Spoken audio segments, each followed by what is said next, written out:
2006 Toyota Matrix 1ZZ-FE engine, VVT Solenoid, and camshaft position sensor. Check the pin comment for the timestamps, part numbers, torque values, and links. Diagnostics via the oil leak pattern is next. The VVT solenoid removal starts at about the 250 mark. The camshaft position sensor removal starts at about the 1315 mark. We got a couple of little O-ring leaks that are causing a bit of a mess on this 1ZZ-FE engine. This engine has over 200,000 miles. This VVT solenoid O-ring looks like it's leaking. The camshaft sensor O-ring as well. And of course, back here, I'm going to have to put the camera upside down. But the infamous timing chain tensioner there. That is leaking, and that one's the one that'll put down quite a bit of mess. I'll give you a closer look up here at the VVT solenoid leak. Yeah, you can see there if I get around there. Looks like that is leaking there.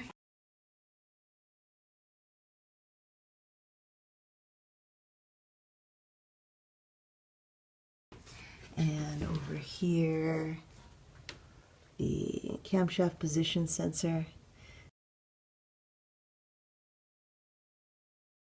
That is leaking, and that one's actually putting down a little bit of a mess over here. If I get the camera down there. Okay, I kind of got the camera down there. You can see that's putting some oil all the way back there. You don't have to remove this air hose and the air filter on the top of the air box. I just did to get a closer look at this oil leak and the pattern. And if we look down in here, we can see that, yeah, that's making a bit of a mess. I think when I unplug that connector, it's probably going to have oil on it.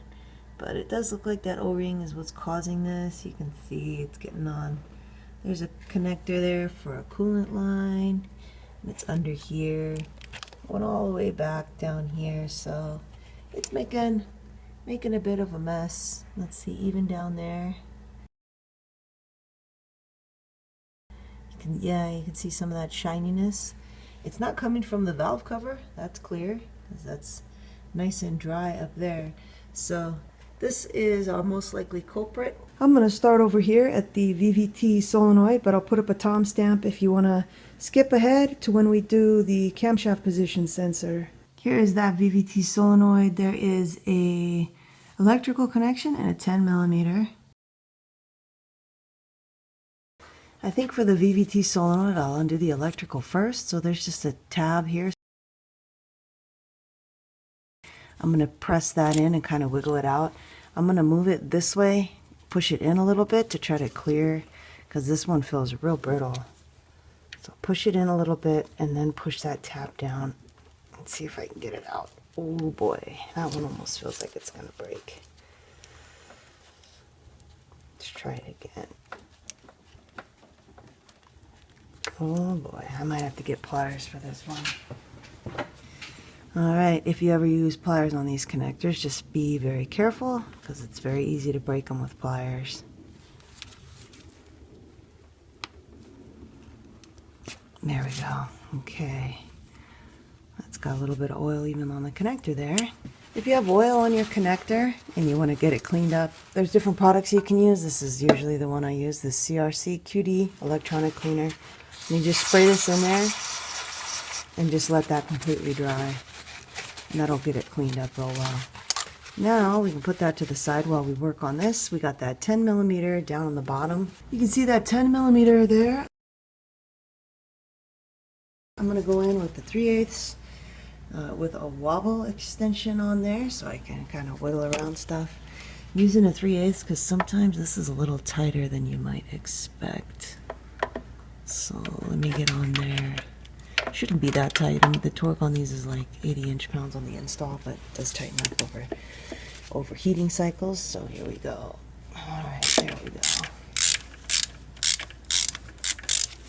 This is going to be another one of those that you're not going to want to drop. So I will grab my magnet. Okay, got it. Alright. And to get this out, sometimes you just gotta give it a little wiggle and then pull it straight back. It is leaking, so it shouldn't be too difficult to remove. So I'll wiggle it and just kind of pull it straight back. Oh yeah, and there's that. Yeah, I can see that O-ring. Look at that O-ring. So while I'm in here, I'm just gonna clean this up real quick, and then I'll clean this up a bit more. So there's a look in there. That bolt below is a specialized fastener. It's a 14mm head, and if you take it out, the filter is behind there. We're not doing that in this video because we're just doing the O-rings for the oil leaks, but I did want to mention that. So there's our VVT solenoid. I had to spend a few minutes cleaning it up because it was all grimy down here with oil. You can see this O-ring obviously is going to leak. This is flattened out. So I'm going to get in here and pop this out. There's the old O-ring from the VVT solenoid, and you can see it's flattened out, and that's why that is going to leak. So I can't remember if the last time I had this VVT solenoid out, as far as I can remember, was when I did a little mini rebuild on the head, or on the engine I should say. So I had the head off and it went to the machine shop, so all of the solenoids and sensors were out, and I can't remember if I bought a Toyota O-ring for the VVT solenoid or if I just used the closest O-ring that I had on hand. Unfortunately, I can't remember which it was, but if I did use the closest SAE, I probably used this right here, which is a -113. That's the closest SAE size. It's not a perfect fit though, obviously, and in my case, after about 5 years or so and 20,000 miles, 25,000 miles, it started leaking. This though is the actual Toyota part. This I was able to get a part number from, the parts diagram, the O-ring for the VVT solenoid, and if I measure this, I determine that it is not an SAE size, so that's the closest SAE. You can see this is a bit bigger. This is a metric size, and I can show you real quick here on this little chart. This is an incomplete chart, but I just picked a few for an example. JIS stands for Japanese Industrial Standard, and since it's Japanese, as you would guess, it's going to be in metric. So this measurement is in millimeter, and that measurement's in millimeter, right? To measure the O-ring, to determine your JIS size, you're going to use the inside diameter and the axial cross-section.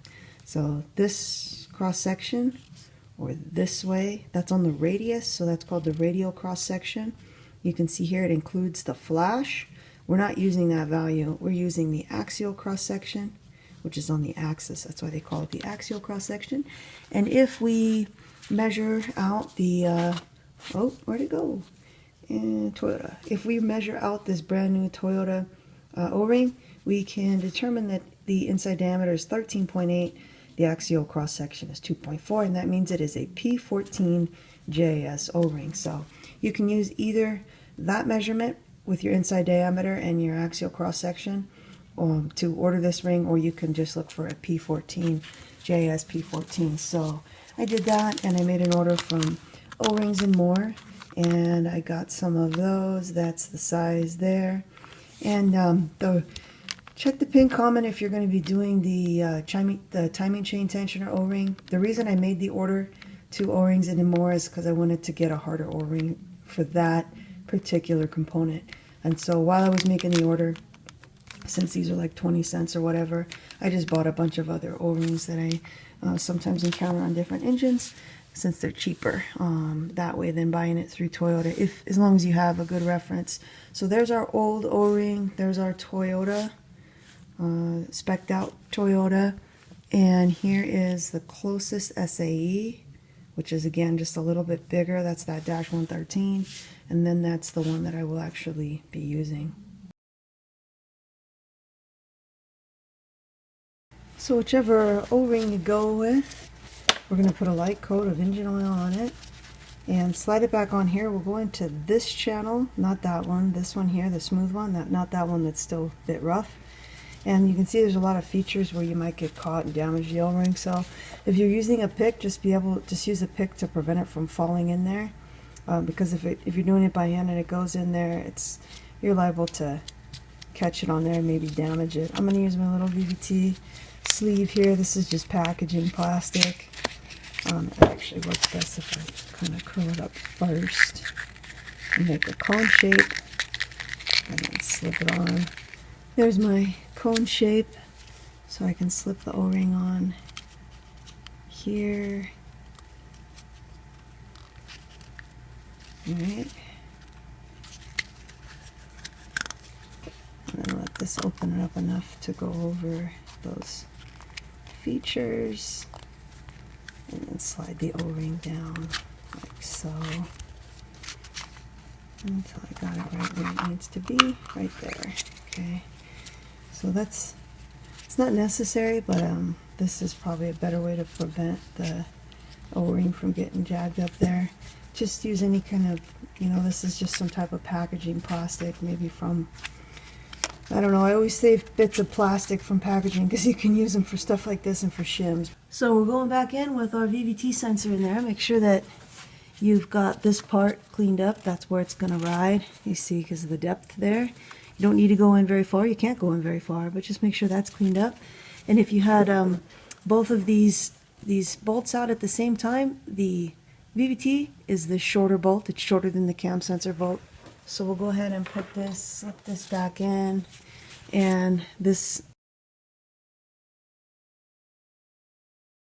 obviously is going to align with that. So we'll just pop this sucker back in place here, about like so. There it is. And it looks like I gotta just barely turn it right there. You can't see, I'll have to move the camera, but that's where our fastener is going right there. I've got a little piece of tape snug between the bolt head and the socket to make it a little less likely that I'll drop it. And make sure that that I've got that lined up. It's no fun when you drop these. Okay, there we go. Torque on this is very low. It's just 80 inch-pounds. When that VVT sensor is all the way in, you can see there is no gap between the head and the frame there on the sensor and that little bracket for the bolt. You can also take a look up above and see that it's seated in there very nicely. Now we can just torque that down. You can see I got a little tiny torque wrench here, 1/4 inch drive. If you're not using a torque wrench, just don't go gung-ho crazy. So here we go. You'll see, yeah, we're pretty close already there. That's it. We'll get the electrical plugged in. It just fits in real easy. Push it in until it snaps. Snap. Give it a good wiggle. Alright, and that's in there. We didn't have to disconnect anything over on this side for the VVT solenoid, so we're done over here. We'll go over to the cam position sensor now. I'm going to start over here on the camshaft position sensor, and there it is right there. To get that out, all we have is one 10mm bolt that you can see there.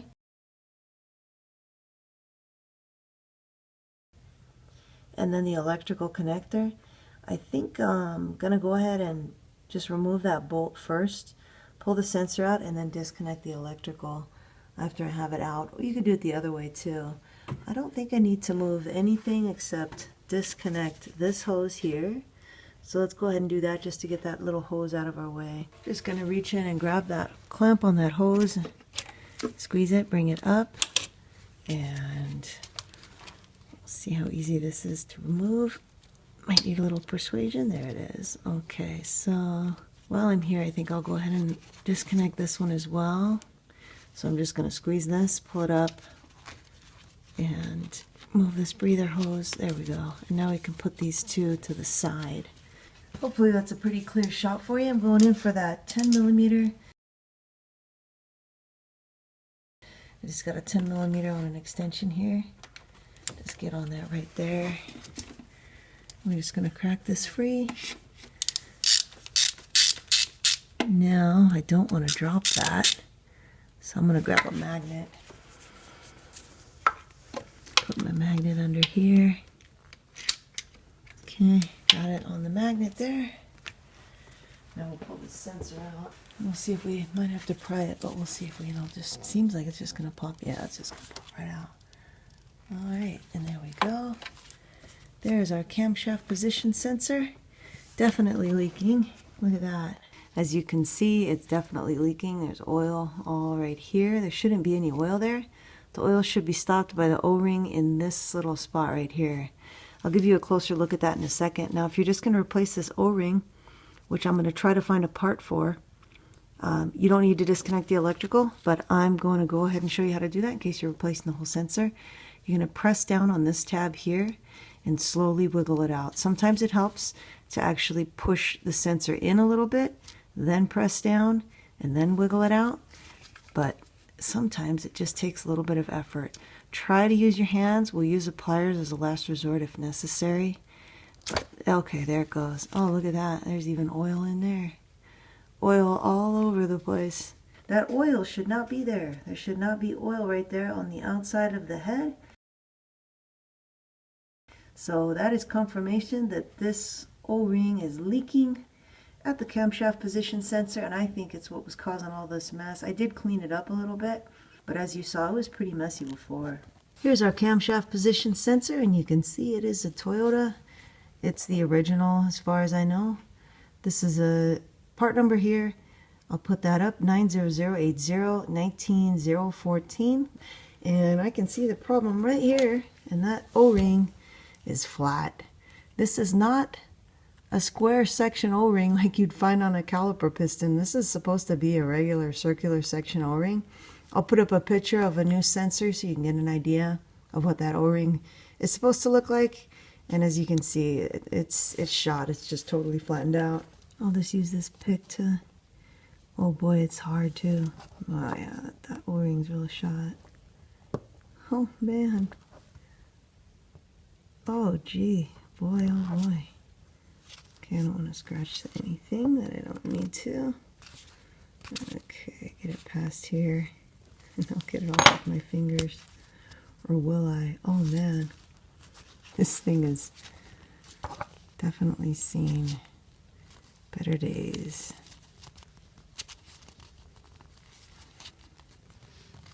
Come on now. There we go. Okay, this looks like a wedding band. I went through my spare parts and I got lucky because I happen to have this here. This is a junkyard camshaft position sensor that I must have grabbed sometime when I was at the yard. And this one does have an O-ring on it. So I was able to use this O-ring to get measurements for the replacement. Here's the old camshaft position sensor O-ring, and that one is even flatter than the VVT. And I am almost positive that I did replace this with just an SAE that I had on hand that was the closest fit. The reason is I remember now, after I went to try to look this part up, I remember now that I could not find a part number at that time for this O-ring. I still can't find a part number from the Toyota parts diagrams for just this O-ring for the camshaft position sensor. So I know that this here that I have in my hand is not a Toyota part because I would have just grabbed whatever I had that was closest, which would be again a Dash 113. Even though these are different sized O-rings, this is the closest fit that I could find in SAE. So if I use, however, the O-ring from the junkyard, this is the used O-ring from the camshaft position sensor that I got from the junkyard. I can use that to get a better measurement, and I did that, and I determined, same as the VVT Solenoid, it's a metric. It's a 14.3 inside diameter by 2.4 millimeter axial cross section. So I ordered up some of those when I made that order. So that's what I'm going to be using, since as far as I know, please leave a comment if you happen to know, if you happen to find a parts diagram that lists this part, the part number for the camshaft position sensor O-ring on the 1ZZ-FE engine. That's it right there from the junkyard. That's the old one, which is probably an old version of this, and that is a Dash 113. And let me grab one of these from the bag. This is the one I will actually be using, which is the what did I say, 14.3 by 2.4, so you can see pretty close. Same deal, we're just going to put a little engine oil on it, and this one's a lot easier to roll into place. You do just have to miss that, so you're not going right there.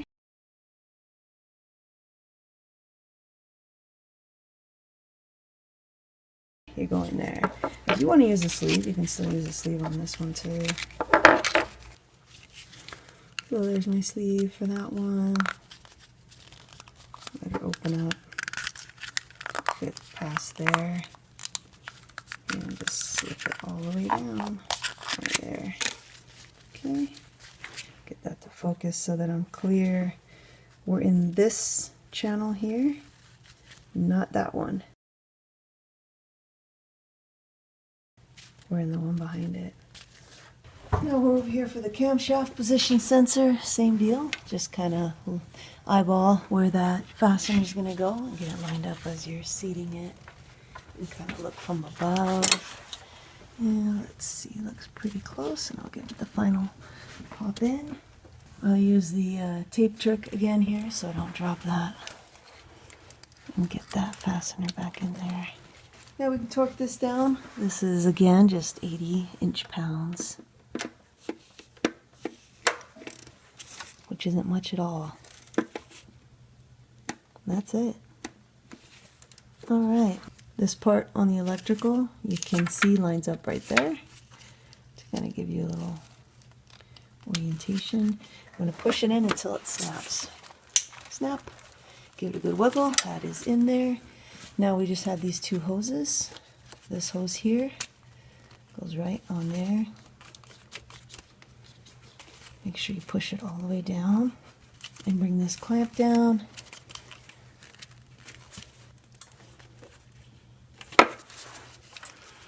And then this one goes right on here.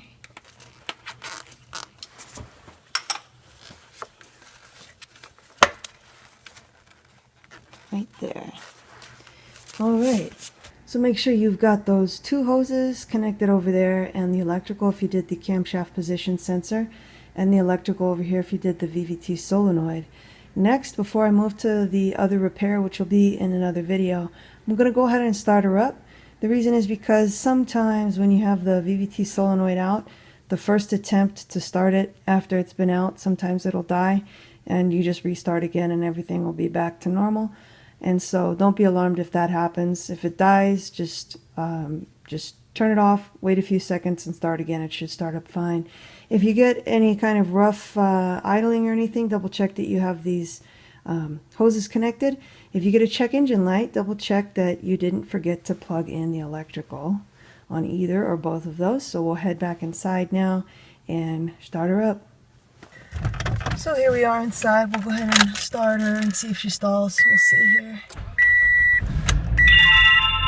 Okay, she didn't stall, but don't be alarmed if sometimes on your first start after those two repairs it'll stall. It does seem to happen more often if you happen to have the battery disconnected as well. I just wanted to mention that in case it happens to you so you're not alarmed. So that is a wrap on the VVT solenoid and the camshaft position sensor. Check the pin comment again if you'd like to do the timing chain tensioner, either the whole thing or the O-ring. It's the same job, but that's a longer repair, so I decided to put that in a different video. So I hope this video was helpful for you. Thank you for watching and good luck with your repair.